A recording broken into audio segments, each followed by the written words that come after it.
In today's video, I'm going to teach you how to add HTML code to your Shopify store in 2025 step by step.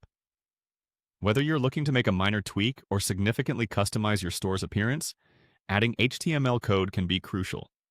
This tutorial will provide clear instructions, ensuring an easy process to follow along.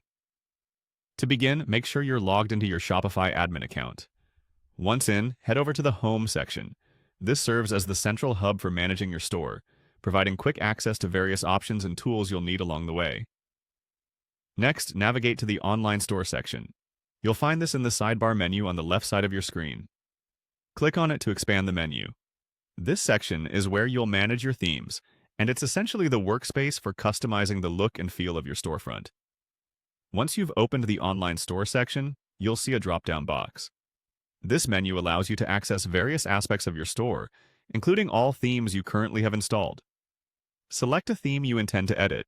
It's a good idea to select the theme that's currently published unless you're running tests or building a new draft layout. From the drop-down box, click on Edit Code. This section might seem a bit intimidating if you're not familiar with coding, but don't worry. Shopify's backend is quite user-friendly.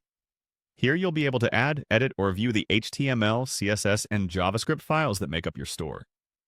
Make sure to back up your code before making changes. This precaution helps you restore your site if needed. After clicking Edit Code, the Explorer pane will open. This feature simplifies navigation through the theme files.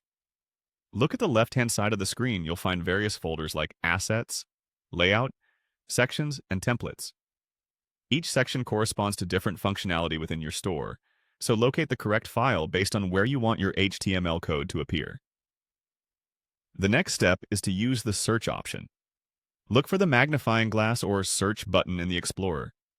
This tool speeds up finding specific files, especially helpful if you know the file name or part of it. You can enter a keyword, and relevant files will populate. From here, choose the file where you intend to add or modify HTML. Once you open the file, you're ready to insert or modify the HTML code. Keep these steps in mind as you go through the process. Following them carefully ensures you can add HTML to your Shopify store efficiently, allowing you to create a more customized shopping experience for your customers. Thank you for following along, and happy coding!